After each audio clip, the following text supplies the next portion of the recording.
How's it going, everybody? So in this video, I'm going to talk about how to increase your savings rate. So before I get started, please subscribe to my channel if you guys haven't already. I do appreciate the support. It helps my channel grow. Please follow me on Instagram, Dylanberg999. So if you're watching this video about savings rate, then you are on the right path. You are on the right track, I should say. There is nothing that's more important for financial stability than increasing your savings rate. So if you're watching this video and you found this video, then you're extremely smart, and I give you a ton of credit for watching this video. So I'm gonna give you guys some easy tips that can increase your savings rate by a ton. So the first thing that you guys need to keep in mind, the very first thing, is what the average American or Canadian savings rate is, and that's 5%. Most Canadians, most Americans save 5% of their income per month. Financial advisors recommend saving 15%.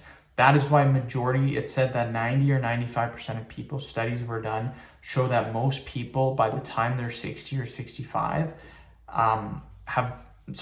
it shows that most people in their 20s, 30s, 40s, 50s have almost nothing in their savings account. And that's really scary, because the key for saving for retirement is starting early. But again, this video isn't about retirement, it's about savings rate, how we can increase it. I'm just telling you again, most people have a 5% savings rate. Most people have a 5% savings rate. Financial advisors recommend a 15%. I'm just gonna calculate, it'll take like 10 seconds, what my current savings rate is per month, and then I will tell you guys what you can do to increase it. So yeah, this is right. Currently my savings rate is about 70 to 72% per month, my savings rate. Now, if you're wondering, wow, that is insane, and it is, a 70% savings rate is absolutely insane. The key for increasing your savings rate is, number one, don't get trapped in the mortgage issues. Or what I like to call is the mortgage trap. What a lot of people do is they try to buy a house, they go to the bank will tell them how much money they're approved for. So if they say 400,000, they buy a house for 400,000. What they don't understand is that the bank really doesn't care that much how much money you have left over in the month. They just care how much money they can maximize out of you and still get the proper amount. So for example, let's say you make $2,500 a month. The bank might say, oh, hey, you're approved for a $300,000 mortgage, which is insane. I would never do that. So literally like 30, 40, maybe even 50% of your your paycheck is going to your mortgage. That is awful. And this can really cause financial hardships, and this can absolutely screw your savings rate. So what I recommend doing to instantly increase your savings rate is, don't buy a house unless you have a minimum 20% down payment. Better would be about 30 to 40% of the down payment. That's what I recommend doing. If you do this, your savings rate will instantly improve. My savings rate went from about 40% to 50% to about 70% because of how I planned my mortgage increases. I bought one house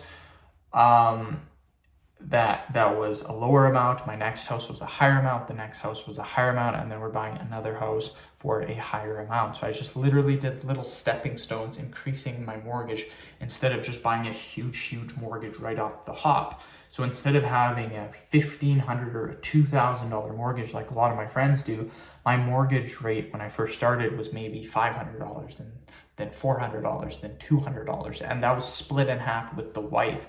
So our mortgage rate was $600 a month, but split in half, me and my wife each paid $300. So it was peanuts. It didn't even matter. What you want to do is have as little payments as possible. A lot of people get absolutely screwed on their car too. I have a video on here that tells you how to buy a car and some tips that you can use.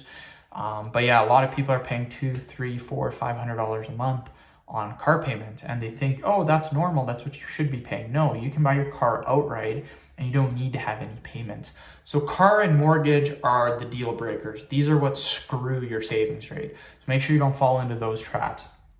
Next thing that I would say that screw saving rates is takeout. And this is something that I could also improve on. But to be honest, the reason why I have takeout every single month is because I include that in my entertainment. I also include some alcohol, casual drinking. The reason for that is you don't want too high of a savings rate. You don't want a 95% savings rate where you just sit at home all day and you don't do anything. You still want to enjoy your life, but you can still have a good savings rate. I live my life to the fullest. I go on vacation, I go on trips, I eat takeout. I spend about $200-300 a month on takeout, which generally comes out to about 2 meals a week I spend on takeout. My wife will also spend 2 meals a week on takeout. Sorry, I usually spend about 1 meal a week on takeout. My wife will spend 1 meal. Sometimes we do 2, but again, it's really no difference because of our savings rate. So mortgage, car, takeout. These are the 3 things that you can easily improve on to increase your savings rate. A lot of people have a low savings rate because of these 3 things. It's either their mortgage, their car payments, or the amount of entertainment. Entertainment includes takeout, alcohol, going out and doing different events with different people. So just make sure you guys can comment below. I can help you out. I can increase your savings rate. If your savings rate's at 10%, I can easily increase that to 30 to 40%, no problem. So end of video. Thank you so much for watching. Please subscribe to my channel if you haven't already. Please follow me on Instagram, Dylan Burke 999. Thank you.